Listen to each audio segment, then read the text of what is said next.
Hello, good people. Welcome back to yet another video. Here, your favorite channels. And it is amchangoona. Your favorite channel yenyu rangu rizita riri pachitupa ndinonzi Uncle Saint. Chanzvati chama yenyu chigotwe mubamana mama. So alright, mazuva akapera ndakapiwa rimwe. Hanzi bhiza remujaho. Bhiza rinowina. So mukangozonzwa ndichiti bhiza remujaho chingozoti aiwa tiri bhiza rinowina handiti. So panapa ndakagara na kurudyi rwangu on my right ndakagara na Kelvin Billiot handiti. Ndakagara na Kelvin Billiot kana kuti Baba Ethan the goat area yavo vari kupusha number 1 YouTuber mu Zimbabwe. Mu Africa number 2. Baba Ethan I say my runnings bo tungozama kuti tipush. Aiwa muri kupusha maweeks mudara. Inzwaika kana usati wamboona Kelvin Billiot ichongobva pavidhio rinoiri uchinoonani Kelvin Billiot. Kuruboshwe rwangu ndakagara na Manas Chivanda, CEO weBishu Reality Show. Haya vanovhura hombe nganga dzese, hakuna nganga inorira kana vasina kumira vasina kuitaura nezvayo. Baba Chibanda muri sei bhiza rinowina. Ndakazoona hangu wakomana watora mhero vesi yedhogi waisati malogo wadai ndakanatsona panapa. Aiwa bhiza rinotongowina. Chinotongofadza ndichoti vakaziva iyi mhuka yekuisa. Aiwa bhiza rayo rinotongowina. Asi mabasa harisi dhogi riri. Aiwa ibhiza. Natsocheka izvo kana. Alright, haya basa ari bhosha. Kuri sei kuBishu Reality? Mazuva ndagarisa but makoza akadai so ndingofonerwa Chibanda chimodibudisa latest. Chibanda chimodibudisa latest. Nani? Pane munhu wakainterview recently. Hapana waya ngishitodzedzi. Unopengawo. Ndezvekupenga ndezvekushaya izvo. Ndezvekushaya. Ndezvekushaya izvo. Alright, so regai tibve tapinda panyaya yatigadzika panapa nhasi dare ratagara panapa. Ndoiziva kuti vazhinji vanoiziva kuti Kelvin Billiot is a brand. Mana Chibanda Uncle Saint mabrands handiti. So kazhinji ukaona tagara kudaizvo pane zvinenge zvichitora nzvimbo zvinochida kuti zvinge zvinogadziriswa handiti. Pane zvinochida kuti zvinge zvinokurukurwa takaisa misoro pamwe chete. Nditange nemi Mukoma Billiot. Yes. Ndimi makatanga mapioneers to publish the story of Mr. Barnabas Chirenje Wesley some few years ago. Mungada umboti paka narration kekuti nyaya yaya imi muchitanga unotaura nawo for the sake yevamwe vasiri kuziva zvenyaya yatiri kutaura. Tipe background. So tisata nyatsoenda mberi zvekudaro ngatiise disclaimer. Alright. Because pane meetings atakazoenda zvakanzi ndogona ngokusungisai. Alright. So at the end of the day, isusu iwo Mr. Chirenje hapo panapa. Isusu takutaura from our experience nezvatakaona. Yes. Nemaziso edu. So when I'm looking at Mr. Chirenje, munhu akatengeserwa stand handi. Stand yakavakwa kusvika pawindow level sematauriro avanozviita iwo the other side. Alright. Vatengeserwa kudaro vakabva vapedzisa vachibva vaita zvese. Vaita zvese kudaro zvitonzi pane akatozondifonera achinditi inini I was responsible kurana imba iyoyo kusvika pawindow level. Ndaitenga equipment, ndaita sei. And then ndakazongonosa mwana akondinyaura sei kuvaka. Then atotaurawo nyaya dzake kunetsana kwaakaita naMr. Chirenje. So nyaya iyi maonero andiri kuita inini Mr. Chirenje vakacontributa kuvaka kweimba iyi semunhu anga atengawo imba from someone. Alright, so according to him, vakatenga an unfinished structure. Yes. Alright. Havana kutanga from ground. Alright. But sematauro pakutanga interview kutanga it came out as if he started from the ground. Because munhu aitaura nema emotions, you can say whatever. But nyaya ipanga kutaura court manje. Mr. Chirenje before tisatanya kuenda kuresterek he lost this case. Alright. Akatoruza nyaya iyi kucourt high court. But manje sevanhu vaMwari ameno matauriro avakaita makaudzana kuti we can solve this amicably tinokwanisa out kutaura of court settlement. out of court settlement tokwanisa kuonesana. All right. So manje ndara uyu manje Chirenje akabuda pa social media akakumbira regerero. Ndakaita sei? All right. Ndakabhaisa. So isusu kana tiri vanhu vakamboona nyaya iyi ichibuda pa social media kana takuona munhu akukumbira regerero, it means kuti pane progress yakuita sei yakuitika. Tinge takuexpecta kuti sizvo kana akumbira regerero, it means vanhu vakuwirirana pane pamwe Mr. Chirenje wagara mbamawo. But nanhasi right, rega tiende kuna Mr. Chibanda. Anditi Mr. Chibanda, what do you have to say? Because you're one of the people who were covering this story. Even up to now, you are still covering this story. Chandiri kuona ini ndechekuti hongu vaChirenje vakakumbira ruregerero. Asi ruregerero havana kunatsoregerwa zvemashuwa chaizvo. Sei ndiri kudaro? Nekuti vaChirenje ndofunga vakakumbira kana singakanganise zvangu kanosvika kanenge kanosvika kanenge 4 vachikumbira ruregerero pama different social media platforms. Because vakanzi ma social media platforms ndiko makaita sei, ndiko maka-attack ende munoita sei muno withdraw your statement ikoko. Waka withdraw statement rao but nanhasi vachiri panze. Saka zvareva izvo kuti forgiveness yavakakumbira haina kutambira. Alright, saka toda kuti tidaiwo anditi toda kuti tinatsoenda pa tiri kuda kuti tibve pamabhonzo tichienda flesh, tsinga, mafuta panyaya yedu kuitira kuti inge ine structure. For the benefit of those who are watching this video for the first time, tiri kuti vaChirenje vakatenga imba according to him after vaona pa advert mu newspaper mu Herald mugore ravakaonawo, and then he decided to acquire this property. I still remember vachitaura vachiti vakatrusta chitoo chinhu zvabuda pa state paper. Aiwa state newspaper unoti pamwe zvinhu zviri genuine. So Mr. Chirenje then went ahead and purchased this property in question. Wesley, and then vobva vavakawo inini pane rimwe video vakatombotaura vachiti panga pasina chinhu, vakavaka from the ground. Pavideo randakaita riripo painternet for reference, vakatotaura sokudaro. And saka tiri kuti ivo alright, property in question iri kunzi vakatengeserwa nemunhu asiri yemuridzi. Handiti then vatengeserwa nemunhu asiri yemuridzi, muridzi anga akatotora property then he donated kuna bishop. Handiti adonata kuna bishop, then nekufamba kwemakore ndopa vakazodiscover kuti pastand pavo pari kutogara munhu anova Chirenje, ndo pakatanga mafights. Can you confirm kuti ndo zvamakaudzawo mungoma Chibanda? Ndo zvandakaudzwa pavideo. I think madhizi achitaenda tese ndo information yandindoziwa kana singakanganise zvangu. Ndizvozvo here mungoma period. So ndizvozvo. And maonero andiri kuita nyaya iri pakati pe 3 Chirenje, Bishop Chipunza neanonzi Dube.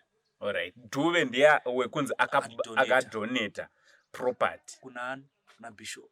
Alright. So nyaya payakaenda court zvakanzi nyaya iyi, zvakanzi Bishop anozviti nyaya iri pakati pa Chirenje naDube. Ivo havapo. That's the funny.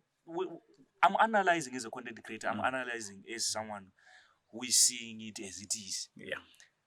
So nyaya iyi kana iri pakati paDube na Chirenje, and yet your stand yakadonatwa kwauri for free.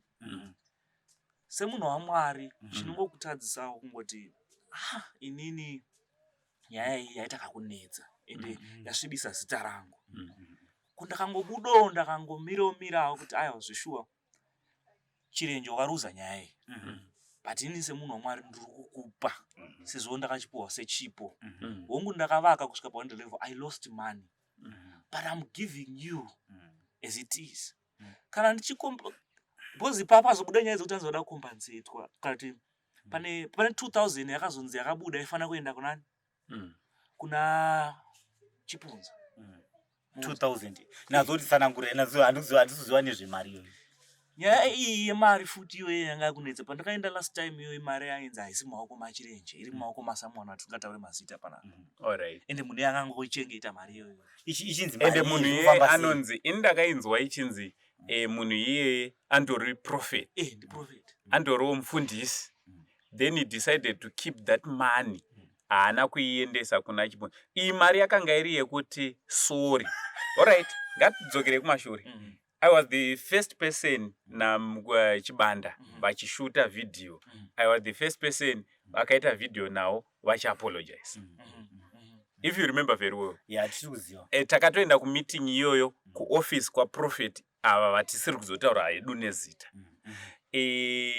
Tasvika ikoko ndo pakazoitwa mameetings. Kwaitwa mameetings akawanda.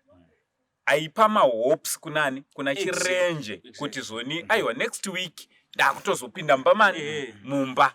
Next week after every meeting paitwa meeting yekuti panzi yaipa mahopes my high hopes kunani kuna chirenje yekuti chirenje aitobva achitoti vakomana no problems zvatodi zvakutogadzika next week chaichai ndinopera ndamumba.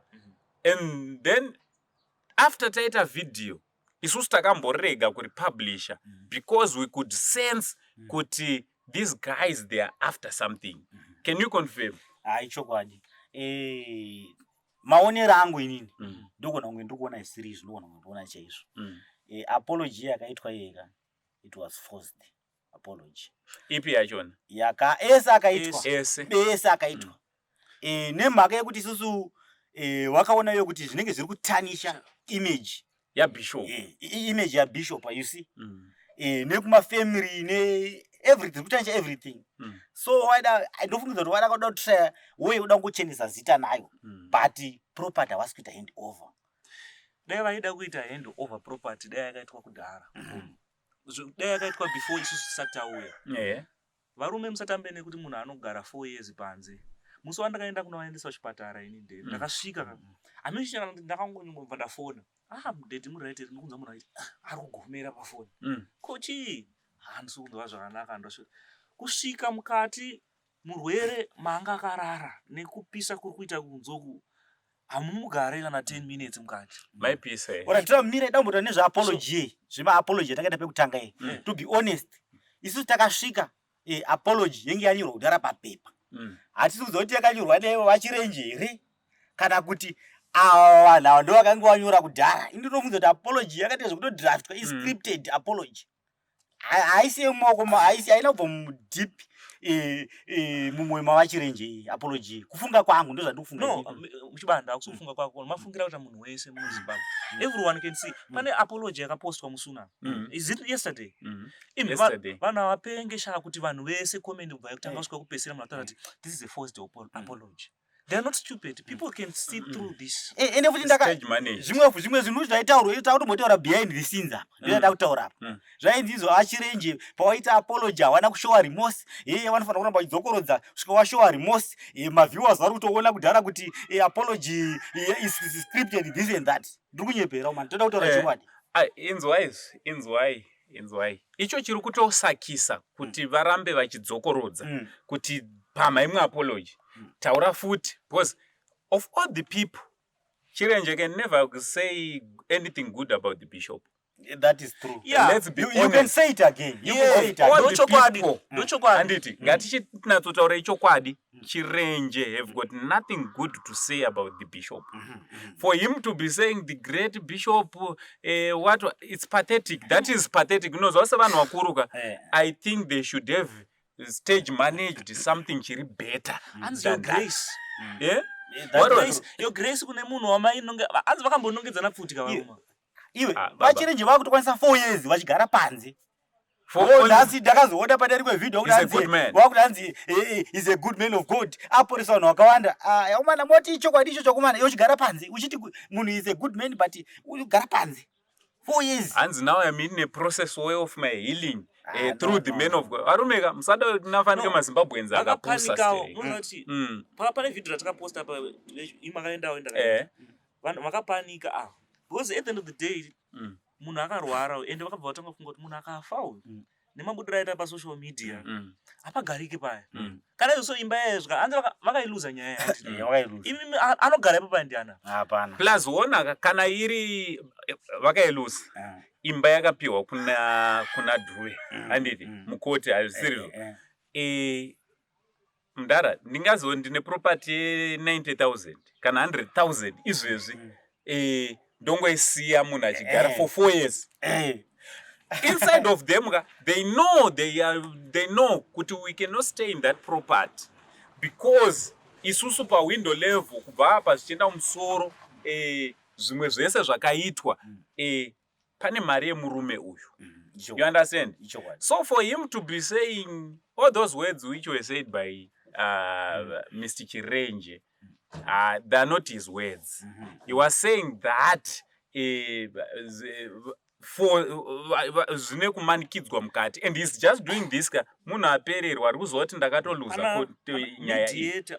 Prophet aipa mafalse hopes kuna Mr. Chirenje because at the end of the day iye mediator aita kuti ndine shoko rakabva kuna Mwari rinoti imimi makapologize, right, zvoita sei zvofamba, but at the end of the day ndinoziva Billiot Mwari waitaura ndeupi wachi Andikona prophet ndiwanga ne mari ndo akambotinya mari futi apology. Ini ndakasvika murwere achindiudza kuti inini achigomera kuti ndine mari irundurwadza isiri mumaoko mangu inofanira iri machi.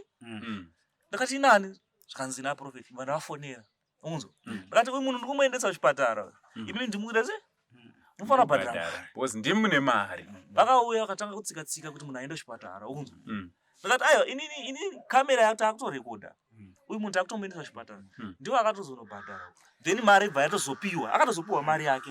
Right, why yainonoka kuuya pesa nekuti kamera yabaka ndopamakuda kutobvisa pamunhu mari yake.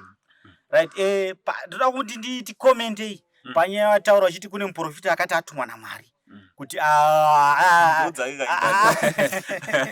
aite mediator madhezi adarika ika mediator tiri kuti Thabo Mbeki nekuda kwematalks akamboitwa Thabo Mbeki akaita sei akatamba fandi kamunhu. Saka already muprofita wakatumwa kuti aite Thabo Mbeki uyu akataura kuti hanzi atumwa naMwari. Ainini kwangu kuona kwangu inini disclaimer, kuona kwangu inini inhema, hakuna Mwari akamutuma. You know the funny part, he told me kuti ndichienda kuchipatara akaramba haana kuenda mota make akapinda mangu inini rwendo rwese ndaingodzwa nhoroondo akataura kuti paivakwa imba iyi foundation ndine mari yandakacontributawo kuvakwa so easy. So inini manje he's having some personal interest so he decided so inini ndakufunga kuti zoni hapana Mwari akamudza. He's having some personal interests by this property.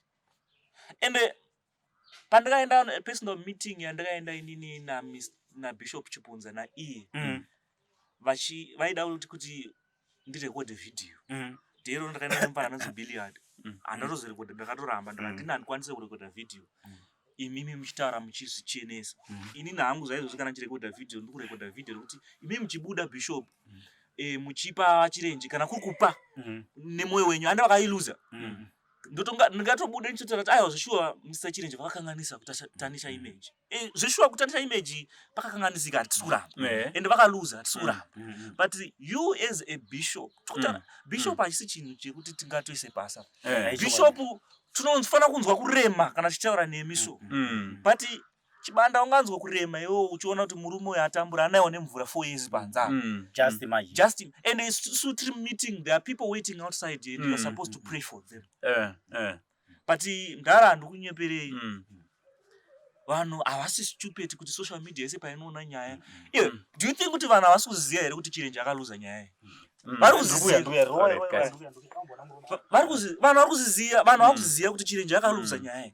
But now people are looking at you as a bishop kuti alright akaruza murume uyu kwemi muri kuitei kuti upenyu hwake murume uyu. Sa bishop, it's your job ka.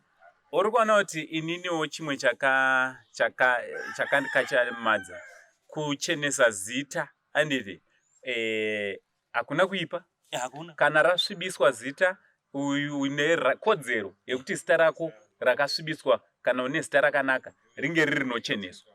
but it should be done in the right way.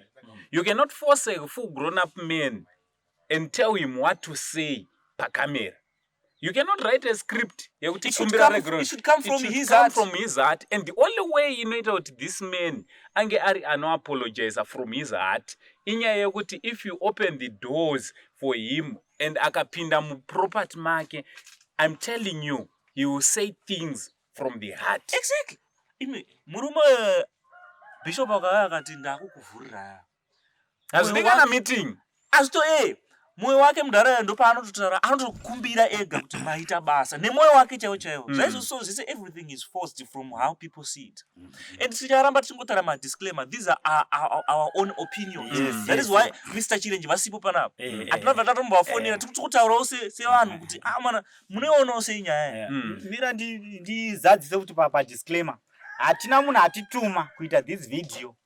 Munogona kufunga kuti vamwe tatumwa navachirenje vanoona kuti mari kutibhadhara vane mari atibhadhare mari isi hatibhadharwe tikutaura maonero edu. Exactly. So nyaya iripo ka inini way forward. I've seen a lot of people saying Uncle Saint pandakaita the last video, and I just want to say thank you very much to everyone akasendra mari after taita ma videos randakaitawo inini. A lot of people confirmed, even he himself, he confirmed receiving over $1,000 and it from the video. Also from the video, na Kelvin period. Paguruara.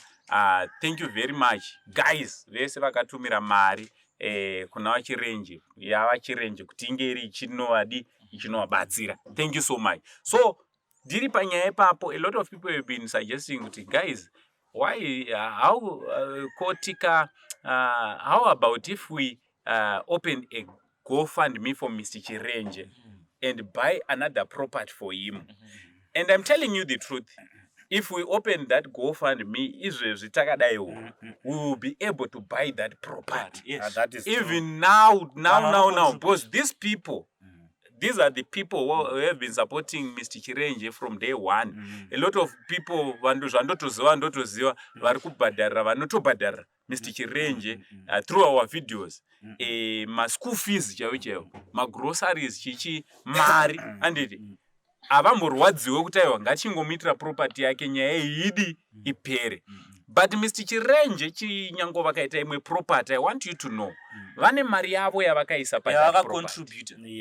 So even if kuzorora kwemweya wavo ka hunge number 1 property alright ikadisposewa vakapiwa share yavo. Kana iri dollar apedura ravo. You understand? You can say it again. Because sure moyo wakauzorore mudhara kunyange makamuvakira mansion paside. Kwari mansion ika haimeke sense pane imwe nyaya yandikaita after that Chirenje pane yandikaita yemudhara angatoni mansion uziye. Mudhara wawe was a truck driver. Imba akaivaka zvokusvika kuma $300,000. Haisi yekuwaterfalls ndiyo anga ane maproperty mudhara yeye unzwa. Izvo sokutaura kuti ane dzimwe dzimba. Anga ane dzimwe dzimba but akadecide kunovaka katende kakatende pamberi pemansion rake. Exactly. Which means kuti ndinadzo dzimwe property but this is my sweat. This is my sweat. Wangu I have other property kuti ndotorara hope dzakanaka but ndodecide kunaiwa pamberi property yangu. So guys, akusonzi tiri kuvharira vanhu kuti va-contribute towards Mr. Chirenje's issue. But we, tanga tichirwa kuti Mr. Chirenje, of course, vaka-loser this case against Dube ku court. Property ikaenda nani? Chimwe chinhu chatinofanira kutaura apa. Inini ndandakatombobatikana kuti ko Dube uyu arikuzvifambisa sei munzwa. But maonero andiri kuitawo zviri kunzi Dube apa hana kana mhosva. Alright. Ndo mabudiro ari kuita nyaya kunzi Dube haasi kusunga zvinhu. So and remember what Dube donated this piece of land. Inini information yandakanzwawo, I don't know whether it is true or false.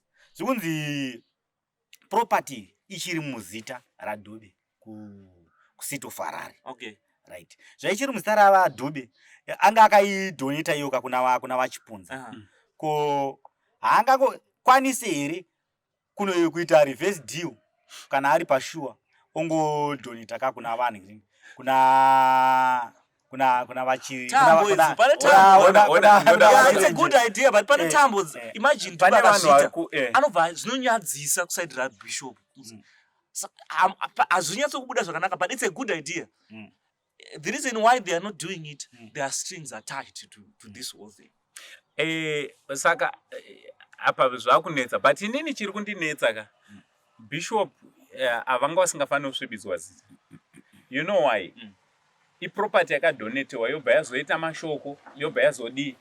Bishop waifanira wakango withdrawa obva wati aiwa inini ndakudzorera property kunani kune mwana akati. And so why then is it izvezvi bishop is still the center of the story and my meetings ese neyamakaenda why achiri kuitirwa kwadi bishop? Why is he involved? Why is he involved? Ask why? It might seem like he is not involved, but he is involved.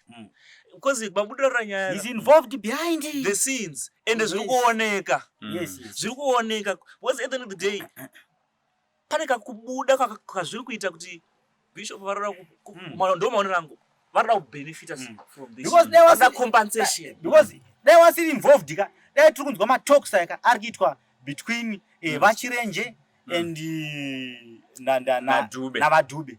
Because kana vakapa vasiri involved. Ndo mafungiro angu, ndo maonero angu. Maybe totizoti is getting involved zvakanyanya because vanga vatovakawo. Toti maybe ndo vakavaka here since according to what you have just said kuti chirenje anomboti akaiwana imba iri pawindow level. Maybe even ndo vanga vavaka kubva paground kusvika pawindow. So maybe he is doing that because vari kudawo part yawo. But remember patikamboita mavideos. People were saying, no, let's contribute money and then compensate pane zvakaitwa zvachona na bishop nekucompensate stand. Still, they refused. If you remember very well. They want more. Mario kana zvakadaro inenge iri shoma Mario. All right. So ndo maonero angu andiri kuzviita. Because imini all right. It's a simple solution guy. Munhu wese ndo zvakutaura. Tokupai mari yenyu. We can contribute as Zimbabweans. Why is it taking so long? They want more. If I'm not mistaken, hatizoya kutaura zvakawanda pasocial media, but from my own perspective, pane defamation, then ine mari iyi. If I'm not mistaken, mari yekutosvika over 100,000. Handiti vaka apologize ka defamation ichiri pere munhu aka apologize. Handizoziva hangu. 4 times apologizing, then so defamation ichiri kwa apply pape. Ndanga kufarire wo. Wakaona ndako apologize kwauri pane zvandira benefit. Saka mudara uyu aka apologize pana imupfurira kuti zvakuita. And I say, because mudara uyu akabuda chingoti great bishop ka. Then vanobva vati aura zvishwa bishop vakatadzirwa zvatopera ndi. Achapedza 10 years akapagara panze ipo paya. That property and remember kuti apa pavanenge vatova leverage number 1 vatova nepekubatira kuti hande wakaapologize. So what are you still doing pagate bye? Exactly. You understand? Exactly. Waziva ukandikumbira regerero kuti ndakuregerera chisuduruka ka. Anditi izvozvi tikanzi alright ndika foni anditi ndikapwanya foni yako period foni yako ndapwanya foni yako sorry period shamwari sorry obva wati alright it's okay sorted no problem anditi wazodzoka futi mangwana wakuti aiwa kandikuda foni yangu. Does it make sense? It doesn't. I'll give you another example. Saint kana ndichikuona muri mukoma wangu mutori pamusoro zvokuda ende then imimi torwa isusu vanhu vaya zvonzi ko vari kurwei mukoma nemunin'ina zvonzi mufana aita se anotadzira mukunzwa zvonzi eta zvinzwa akutadzira akubhaiza but asonozva kuita mwana hausi ndiwe mukuru here hausi kufana like ufana kuleader by example so ndotaura kuti bishop asingori zita munhu mukuru ari kutotungamirira mumwe vanhu wako iwe bishop kana achitaura ka vandoradza kubatikanawo zvavakaitwa nani nachirenje atisi kuramba zveshuwa pakabhaizika but sa bishop tinofana kuona zveshuwa kuti aiwa mune moyo takakutadzirai zveshuwa but zvokuti paakuzobuda mari dzokuti pafana kubhadharwa Makuda uri kwase ngozi. Kunyepa ndosaka taita load spray kuchikoro inonzi our father ati David what. Give us out and spices as we forgive those. Painoshanda kaipapo kana iwa komana. Parasikapata. Apa pana bishop yesoshanda. Anonyepere vanotiwo media yakantadzira. Makabuda maka-air munhu handi. Makamupa space akantadzira inini. Hamuna kuuya kuzoona side rangu inini. Yes, pakabhaizika hatikuramba. Iye Chirenje akabhaiza hatikuramba. But the only way kuti Bishop was Genesis tarao apa kutobuda ivo vachienda nokinununa dhoreri kana kuti vachienda kukoti then koti yovhura dhoreri. And then ina handi kunyepera. It's not about kinuna door, it's about paperwork. Yes. Munhu wese anotobuda Zimbabwe yese tongobuda chiti Bishop makaita basa and takakutadzirai tese senyika tichibuda chitara chikomende mudhara ari kunyepere mudhara akazorwara zviri serious papo kana zvadhakwa. Do you think kuti vanhu vanoungana pachechi pake mudhara wongu yeye akabhaiza mudhara but tasana akatakwara kana taita there will be no peace. Saka apa pandoda kuti tichipolisha edu. What do you think anditi ndotanga nemukoma manners, what do you think should be zofanira kuti zvinge zvinoitwa kuti nyaya iyi inzi ingapere? You have been doing this story, munonadzonzwisisa nyaya iyi kubva pamavambo. Zvingaitwa kuti nyaya iyi izonzi yapera zvakanaka? Ini ndingati so pari zvinoka ndofungidzira hangu zvamambotaura zvezve zvekuti takaitira mheno vachipunza vanhu vachirenje GoFund togara navo pasi totaura navo tozoti toona kuti Zimbabwe inokwanisa iri kureiza mari, inokwanisa yareiza mari yovatsvagirwa imwe property. Takamirira uku because hakuna hope uku, hakuna hope because maapology akaiswa akawanda. At least vane pawo pane zita ravo vanoti Chirenje kana chizofight edu woita sei ufightawo, but vari somewhere vari pumbo pawo at least. Because makore ari kutofamba kana wanga wane for example kana wanga wane 50 years pawakabuda panze watova ne 54 wakutoenda ku60. You see ndo zvandinofungidzire zvizvo. Alright, kwamuri mukoma period. Inini honestly when I'm looking at this whole situation, zita ra Bishop Chipunza apa pakaitwa GoFundMe, ndotoda kuti GoFundMe itwe, inofanira kutoitwa because mudhara atambura, inofanira kutoitwa wotowanira imwe property. But at the end of the day, as those who are in the body of Christ, they must lead by example. Jesu airohwa aisvipirwa aitwa sei pana ingoti varegerera hapana chanoita sei chavanoziva. Bishop should be in that position. Takutadzirai yes tese, but tiregererei tikumbirire kuti Mwari atiregerera hapana chanoita sei. Remember Bishop munhu wenyama ka but ndikutaura kuti rounds point yangu ndeyekuti Bishop anofanira kuva in a position yekupa Mr. Chirenje his house. It's now I know kuti akailuza nyaya iyi but anofanira kuapa because mudhara yakavakirwa vanhu vachada kuziva kuti achagara ipo paya ndiani. Makaitira GoFundMe vakanogara komwe but handi kunyepera imba yayo kana kuitengesa yakatengwa nemwe munhu anorenta it's very rare. muona maneighbors emudhara mudhara musatambe nekuti kana mauda kugeza munomhanya across pane kamufambo pane toilet vanonokumbira toilet vanhu kugeza vanonokumbira munzwa maneighbors aya vanhu vachagara paipai vachatenga imba yeye kana kuti mudhara ingozi yeye. Ndoda kuti muone pamupatata pandandasira kuda kutaura video rakaitwa of recent riri kungoratidza kuti rikuda kuchenesa zita raBishop. Why rakatogadzirwa nechirungu?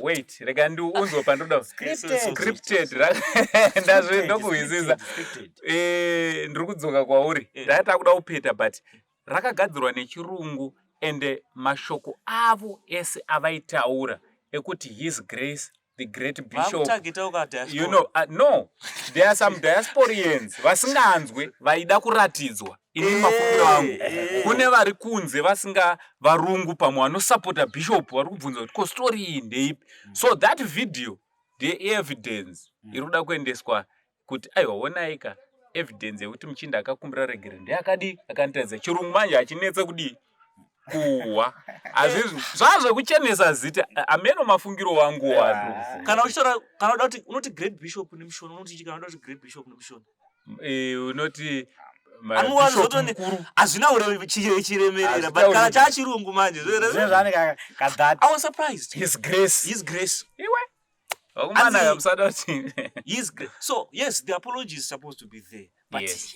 Let it come from the heart. It's not coming from iwe au apologize ka 10 pachivi 1 pachinhu 1 chawatadza shamwari kana ye mwari wachona why isusu did we not cover that story? Yes. Why is it kuti mfeso wendega akadedzwa kunza isusu atidi kuonekwa for your own information. They did not call us. Isusu takatodaika kana wakanzwa wachinzi the social media guys tisu taitorewa tisu mamhero kune wakomana. Why? Because murume uyu paanenge achida coverage chirenje pazvine zvakapresa, we are the ones who are making things kuti zvinge zvinoita zviri nani. Akanga ane nzara pagate paper tichingopedza ita video, who doesn't know kuti zvinhu zvinotanga kutoenda. So zvavanoita manje anoona paakapologize mudhara nyaya yakabva yasetla. Chirenje never heard from these guys for a long time. Nyaya after apologize takanonogadzira video isusu iwo ndo vanomukawo futi utonga wait meeting and isusu takaramba kubudisa nyaya yekuti muri kunonoka muri ngotibudisa tikuramba tichingo apologize plus tishanisa maresources takuramba achada takuda action indakati next video rangu ndini randichapostera Mr. Chirenje ndechida togara mumba kana kuri kunzi apiwa imba tiri pamba tiri muspare baba tichinakirwa tichinjoya tichimwamakulayo tingatadzi ndotombonoparara kunombonorarawo ende ndoda kudzeka ipapo ndopandichaona kunaka kwavo varume vechechi avo ndopavachanaka kwete isusu tega kunyika yese. And because they are clueless, they think they know everything. That's why they are keeping on forcing this man to apologize in the face of the social media, not knowing kuti if they just do the right thing by opening the doors for this man, by letting him in side mumba muya baba iyoyoka publicity iyoyoka aitombode isusu. The whole nation will know. Even masvosve nemakonzo akawanda izvezvika anowapreza varuma. Pane shona inoti hanzi nyama yakanaka inozvitengesa yega. You don't need to force the internet kuti vanzwe kuti waapologize. No, dai wakatongonovhurira door vachirenje vaitoenda vega kumedia, vaitongonomhanya vega. Media inoita dufendo kumhanya pamba ichiita dufendo achimhanya pane mascript avari kutiitira. Chinjandaona hangu nyika yatakurarama. Let's not look at this situation only. Let's look at us as people. We have now reached a point as human beings on this earth that we no longer fear God. The fear of God is no longer in us. Baba ndakanzwa kushokeka kuwa kutya kuti pane mari yakadonetwa not talking about Bishop Chipunza, but pane mari yakadonetwa yakabatwa iri mumaoko maSamuel. Asiri kunzwawo kumatyira kuti munhu ari kutambura ari panze and ari munhu waMwari. A person so called man of God. Ini kwandiri unosisitori munhu waMwari because unofanira kurohwa nehana kuti mari yandiri kuchengeta iyi haifaniri here iri kunani. Mweya mutsvene kana uri mwoyo mako mukoma hana ikonoruva ukatadzira munhu undomhaya kuti ndakanganisa apa sorry ndakutadzira ya muona. So ini handisi kuti Bishop Chipunza haasi munhu waMwari. He is a man of God, anoona, but toda kuona women of God wakazara panyaya ishi. This is a good example to know kuti where do you stand. For him he should know also kuti ndoti matrial times acho. Exactly. Ipapa ndo panoda kuonekwa vhangeri repapupiti riya riyaka tinoparidza, but the true gospel is preached ipapa. Baba Jehovah vakarohwa kuchekwa kuti sei, but vakati varegerera hapana chanoita sei. Yes. Takakutadzirai Bishop hatisi kuramba. Uyu murume ailuza case uyu hatisi kuramba. But where do you stand as a bishop? Wangu ndeyadhube stand. Inina if I was the bishop ndaitonofuga mangu madhube kuti tokumbira munhu waMwari. chipawo kana ungodai so kana ungonegotiate nayo wombhadharawo structure because akapa structure. Aiwa, ipapo ndo patakati isusu tinopinda GoFundMe tinoita. GoFundMe izvo tiri kuti varume ava vakati vakuvhura madoors vakatipa figure by the end of this week inenge yatovapo zita ravo manje tita because you are kuti murona Mwari mimi iwo vari kuti ground ndera vari kuti ground nderavo ka amene ndakanzwa chinzi ground nderavo here amene right. Aiwa, but the most expensive thing ne it is not the ground, it is the structure. But still akailuza kacho. Yes. But at least alright, kukota akailuza ka but zvakudawo ka.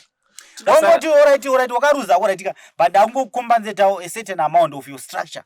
Sai that kuti waite sei wachibva ona pekutangira. Anongona nyaya yanga kubuda futi zvinzi ma journalists akasungiswa anzi munhu wese akatongona kuendeswa kukoti. Aiwa.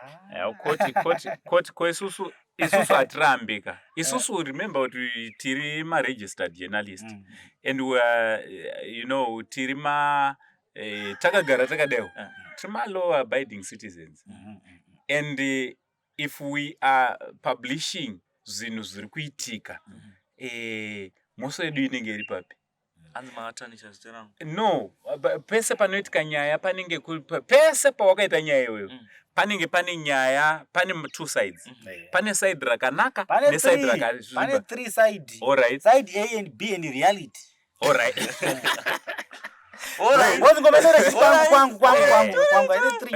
Because uyu anenge achizita akanaka, uyu achizita akanaka chokwadi. So ipapo watonibatsira pane three sides, A, B nereality. So isusu semajournalist kana kuti sema-content creators, aiwa isusu hatizorege tichitobva pane tiri kutoenda imwe futi dzinotopisa. They are welcome kutoenda mumakotsi kunotisuwa. So ndine imwe futi yandoda kuti muzofambira ndimi madzikomo. Pane umwe mudhara akatenga stand kuAppWay. Aitenga meno ownership zvayakaita. Ari kuti munhu wese hama yaanenge achifanira achaziva munhu wekupa mari kupesa kupachi mari because waifanira kupa mari akashaya. Mwana wamunhu akashaya akabva ashaya futi. Wacho akasiyiwa wacho kuti azosaine stand wacho. Vanhu vachipaneka line kevanhu vakashaya. Pakashaya. Saka pari kuuya vanhu vachiclaima vachiti isusu tirichi? I'm the right person, I'm the right person. Saka ndofunga pane waakapa futi chi? Mari. Because ari kutogara hapo manje. Saka pana mapurisa akatombouya. Saka mapurisa akatombouya achida mari. Akatombozuzurudza. Saka uye hachaziya manje. Aiwa, iyo hainetse manje. Ndosaka pane matare edzimhosva. Akaenda nekesi yake kunevedare vanononatsamutsanangurira kuti oita sei. Vanotonomutsanangura anofanira kungosika legal advice. Haisi afanira kutopa mumwe munhu mari. Pakatongofa muridzi westand nemwana wake aifanira kurisivha. Aifanira atomira because iye ndiye atova muridzi westand. Aifanira kungozomirira chete kuti angasapedza kubhadhara. Ndizvozvo. But koti yazomunongedzera kuti chipa uyu wachona oita mapepa. Most of the times anenge ari a brother to that person. Munhu ari next of kin ari padhuze. As kwete ane surname yakadi yakafanana. Zoti uyo ane surname yakafanana manje ndo ari kuudza kamapurisa kuti anogona ngotaura kuti because anogona ngohwina kukoti manje. Uyu manje oluza apa takabuda mazimari manje. Uyu anogona kuti ndinazida mari yake ndoda stand yangu. Ngabve. Aiwa, hazviite maibhozi unenge takatengeserana mapepa aripo ekuratidza kuti takatotengeserana nemufi. Saka iyo inogadzira anobatsirika. Saka guys, what do you think about the Chirenje story, which is obviously which is still going on and on and on? Because as long as Mr. Chirenje is still staying outside, he's still staying muchishaki chiripa gate cheche, this story will go on and on and on. What's your take on this issue? Chichirufana kuitwa. Also, toda kukurudzira kuti takagara tadao we are going to plan for a GoFundMe for Mr. Chirenje. Takanzwa zvamunotaura in the comment section. Muri kuramba muchingodzokorodza kuti angu period Chibanda, why don't you guys sit down and organize a GoFundMe, zvinzoitwa pajekerera, zvinzoitwa pajekerera, zvobva zvabatsirani with the person who is supposed to benefit, who is Mr. Chirenje. Basa robva radi, robva raenda mberi. Then wozosarawo vachifighta for this property. So I'm sure for the next video ratichange takagara pasi, tichange tichikutsanangurira kuti GoFundMe yachona ichange ichifamba sei, tichange tichizviita sei, mari dzachona dzine chifamba sei, kuitira zvinge zvinoitwa zvakadi transparent. Yoti iwewe wega unenge uchitoonawo kuti aiwa yangu yandakabvisa kana riri dhora iro rapo, iro zita rangu iro rapo zvidii zvakajeka. Chatanga tawakonfronta futi wachirenje wotipa authority anditika tobva taita sei, tobva tadzo kuti zvakamira sei. I hope kuti ma social media platforms dzari matatu aya guys, matatu chete baba munhu wese social media yese iyo baba takanyatsochipusha chinhu ndino kuti atisitega tiri kusapota nyaya yacho. There are a lot of them. And another thing, nyaya yeGoFundMe tichanyatsoigarira pasi zvoitwa zviri proper. We have created enemies also doing this. That is true. A lot. Baba tinozonzi majournalists vakabubunya mari yeya. So we need to be clever about it. That is why tachipa madisclaimer akawanda. Because pakambotaurwa nyaya dzekunzi tinozongorese kusungwa. So we need to be clever. Isu takatombo in patakatoita video re ndakatombo threaten ndakamunza. Oy. Video rekupedzira. I was threatened. Ma threats chaiyo. But then semunhu we-social media I'm used to that. Inini munhu akandithreatena nefoni kana necomment kana kuti ne-email kana kuti it doesn't work to me as long as I know that I'm doing the right thing. If I have wronged you anyway, une right yekutondisungisa, une right yekutosungisa bhiriyo tu, une right yekutosungisa ani manners, but ukangothreatena nekudii, it doesn't work like that muZimbabwe. So yeah, tichazodzoka zvakare kwamuri chikupai update yekuti what's happening handiti kuti zveGoFundMe kana zvavepo tichakuzivisai. For now hatisi hapana GoFundMe, kana muchibetsera Chirenje you can help him. Anzi pane katombogadziwa asi zoti mari chakafamba sei GoFundMe ya Chirenje. No, don't fall bogus. Exactly. Like someone a lot of people will take advantage. They know Ango saying tichita zve-charity and pakaitika nyaya ine gap dze-charity. A lot of people were asking me kuti Ango mazwana hamusi kunyanyoita nezve. You know, inini tine clean record when it comes to my stories awa. Anditi takatombo tengera vanhu dzimba, tikatovakira vanhu dzimba, tikaendesa vana kuzvikoro, nanhasi tiri kuzviita izvozvo. Tikatengera vanhu chikafu, nanhasi tinotengera vanhu chikafu, vana, hembe chi. I think you know it. Vamwe vari kuti sei musiri kuita? Tichiri kutoita mufunge, but hatichaite tichiposta vana vaivai. Tinongoita tichitonova-supporta kwavari ikoko, tichivaendesa kumaschools, tichitori nevana vatiri kutochengeta. So, guys, ngatimirei naWaChirenje. Whatever he is saying, mukaona wachikuti his grace chichi madrama yaya. Anditi, zvinhu zviri real ndo zvatiri kudzai panapa kuti that man, he needs help a lot. Mr. Chirenje vari kuda help, and help yachona inobva kuonani nesu isusu tikabatana tobatsira. Nyaya rive zangu sendi pabvira muchiri makuru waconclusion. Conclusion yaziyatozorwa ishungu ka ishungu yazotora kuma 20 minutes nyaya iyi iri kutotishungurudza. Iwewe kangani uchibatikana nenyaya? Taifana tiri kumabasa tichitsvaga mari kubva tagara panapa mudhara. It means totobatikana nenyaya. Hatisi kuramba kuti mudhara akabhaiza Chirenje. Akatobhaiza. But ngatimubatsirei mudhara. Mudhara ngatimubatsirei. Ngatimubatsirei. So guys, thank you very much. From Ango Saint. Video rikapere. Much love. Video rikapere, ngatimuke.